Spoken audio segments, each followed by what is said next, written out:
Hey guys, welcome back. This is gonna be a different kind of casual Friday, and I know I haven't been doing Friday favorites because of the holidays and everything. I just been slacking on Friday favorites per se, but I've been doing different videos on Fridays, and this is gonna be another one that it's gonna be different. Next Friday though, we're gonna go back to casual Fridays with my weekly favorites from the weekly makeup basket, since I'm gonna be doing those every Monday. Having said that, today it's gonna be the 14 products that I discovered in 2014 high-end, and this is not Tom Ford, this is not Chanel. If that's what you're expecting, this is not it. This is more Sephora, Ulta, and some online things that I found in this 2014, and I have quite a few products that maybe I did discover in 2013, but they were my all-time favorites that I decided to share them with you in this video. So if you're interested in knowing what those products are, then just keep watching this video. Thanks.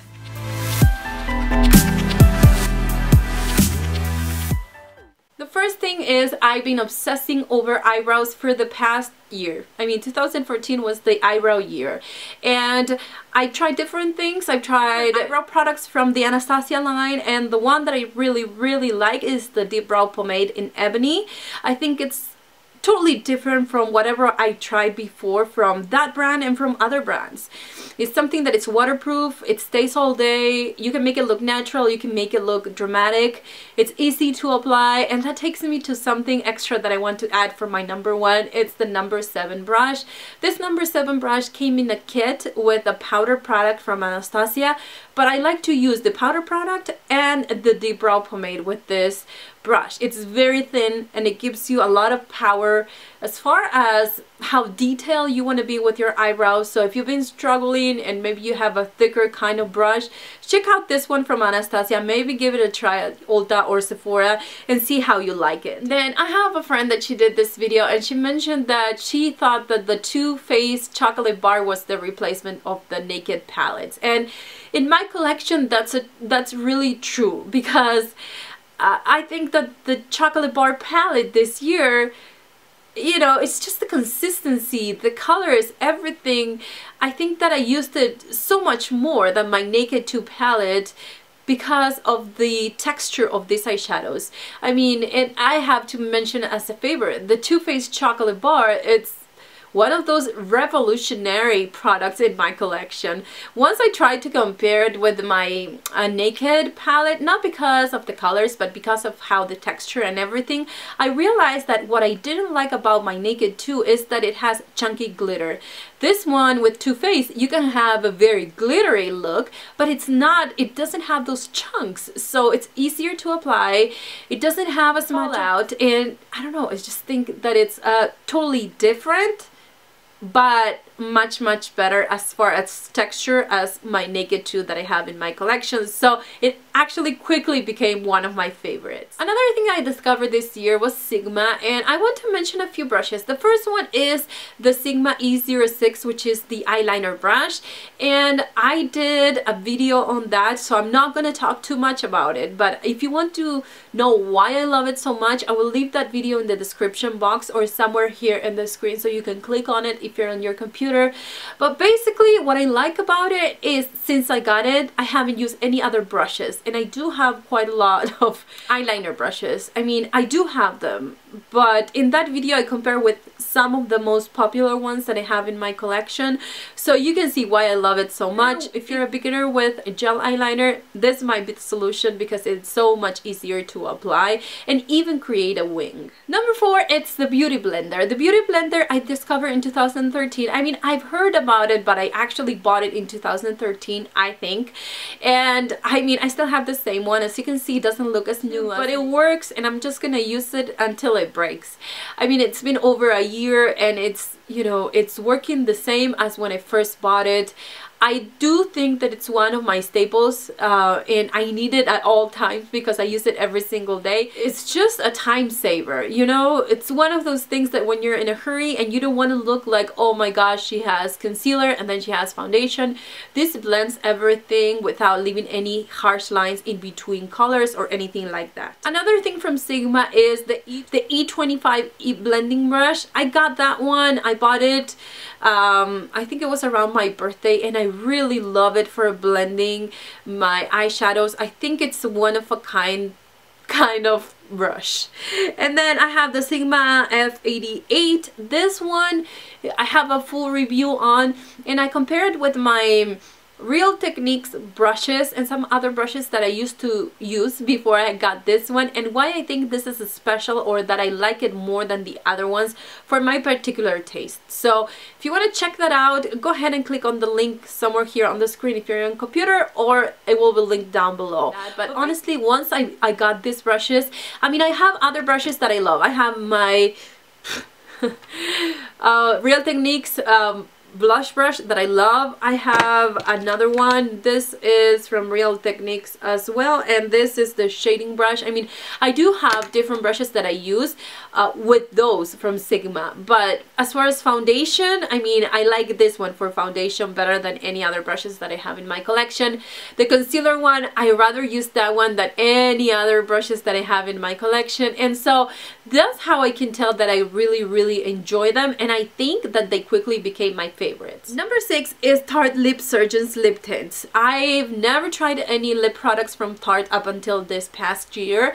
I love their eyeshadows, but I've never tried their lip products, and once I tried these lip tints, I mean, they're amazing. The two that I have, they're kind of satin finish, but I really love how, you know, with the time it starts to become something more like a stain, but it's very graceful. It's not like you have darker color in one part of your lips and then faded in other parts. It's just, it fades in a very graceful way, and I enjoy the formula. It's very moisturizing. Number 7 is a blush, and I'm saying a blush because I have one, but I'm waiting for this Friday. If you're watching this on Friday, today not Too Faced, but theBalm Instant Hope Look. So check the link in the description box to go there and check those products out.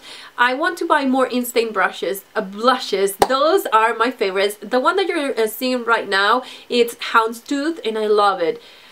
I think that the formula is not only amazing because it's very creamy, so even if you have dry skin, I think you can use this blush because it blends very seamlessly, and it kind of feels like a cream product. But at the same time, as the time passes, even if it fades in a really graceful way as well. So you always have some kind of color. It may not be as intense as it was in the morning, but you always find your blush at the end of the day. Number 8 is the Too Faced Cocoa Powder Foundation, and it's one of those products that I was really surprised I loved. I usually not buy powder products. I am not a big fan of powder products as far as foundation, you know. So when I got it, I was like a little skeptical. I wasn't sure if I was gonna like it, but then I started to use it and I realized how great this product is. It's not only long lasting, which I really love that. That's one of the things that I look into a foundation, but another thing is that I can take it with me because it's portable, better than a liquid foundation, and if I have a really bad allergy day like I have today, I can touch up my nose area very easily and it's not gonna affect how the makeup looks. If I have a liquid foundation, number 1, I don't think I'm gonna take it with me in my bag because I'll probably make a mess, and number 2, I think it's harder to blend with older foundation that you have on your skin and powder and everything. So it's not only amazing as a foundation itself, but it's amazing to keep you looking good with your makeup longer. Number 9 is the Lorac Porefection. And if you watch my drugstore 14 products that I discovered in the drugstore in 2014, you know that I mentioned Baby Skin by Maybelline. This is the higher end version, which is much better, of course. The Porefection by Lorac blends in a way that you can see how your pores are minimized, and then it keeps me matte longer, which Baby Skin, it has the same texture, it's same feeling, and my foundation blends the same way, but it doesn't keep me matte or kind of diminish the appearance of my pores. So this is 10 times better and I really enjoy it. Number 10 is the Benefit Buxom Blushes. If you didn't get this set, I mean, I feel sad to talk about it, but basically what I want to talk about is the blushes and the bronzer. Those were just amazing. Those were something that I thought they were hyped, but I don't know, because they're pretty, because they have cute boxes, because of the brand or whatever, but honestly they're the blushes that blend into your skin in the most flattering way. In me, at least, I can, you know, kind of blend it into my cheeks and they look like, I don't know, like a professional makeup artist did my makeup for the day. So that's the look that I get every time I use these blushes.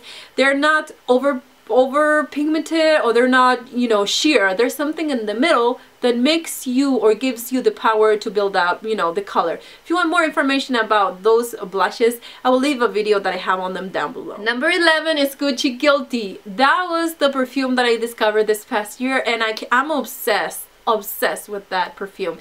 It's just so elegant. It's serious. It's, I don't know, it smells expensive. That's how I can describe it. And I mentioned this in a few favorite videos, but I just couldn't resist and add it because it was one of the discoveries that it let me really like, really? I mean, I love perfumes, but once I find one that I like, I really don't even try new ones. So once I tried this one and I was like, wow, this is much better. I got really excited, and now I really want to buy the full size, because if you're at Sephora or somewhere where they sell it, just smell it. If you love it, you will love it right away and you'll need it in your life. Number 12 is glosses, and these are the Buxom Glosses. Every time somebody asks me, what kind of gloss do you like? I'm like, I love the Buxom ones. And they're the #1 bestseller at Sephora, and I mean it must be for a reason. If you don't like the minty sensations, stay away from them. But if you don't know if you like it or not, try them. Go to Sephora, try them, and then, you know, wear them for a few hours and you'll see how amazing they were. They last so much longer on your lips, and I really enjoy the opacity or the pigmentation of these lip glosses. Number 13 is something I discovered in 2013, but once again, this is one of the things that I get asked the most. Okay, I am very picky with my concealer, me. So when people ask me, okay, what's your favorite concealer? I know what it is. It's MAC Prolongwear concealer. It works for me. Some people say that they have to set it. I don't have to set it with any powder or anything, because once it sets, it's like glue sticking to my face or my under eye. The NC35 is the perfect shade for me. It covers all my darkness, and it's waterproof, so even if I cry because I have a really bad allergy day, it kind of runs on top of the concealer and it doesn't move it anywhere. So if I have a long day, if I have an event, if I have something special that I don't want to check myself in the mirror, this is the concealer that I need to have. And lastly is my Tarte eyelash curler. This is one of those things that I don't think I've mentioned ever in my channel, but I use it all the time. It's one of those eyelash curlers that it will give you a natural curl. So it's not like you are, I don't know, have you noticed that some eyelash curlers, they will leave your lashes really straight and not flattering, in my opinion? Well, that's not the look that I like for my lashes. So with this one, I got it a really long time ago.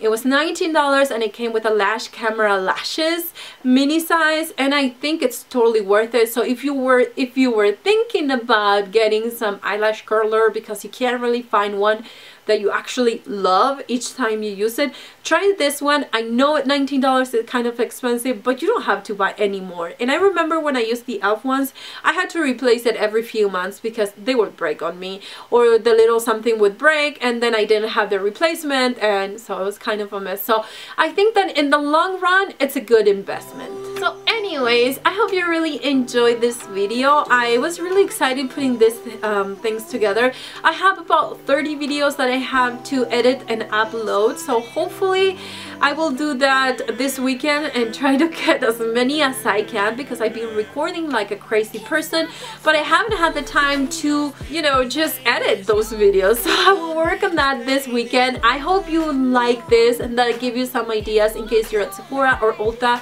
or in case you were looking for something special or something different to try in this 2015. Those are the tried and true products that I really love. So thank you for watching this video until the end, and I will see you in my next one.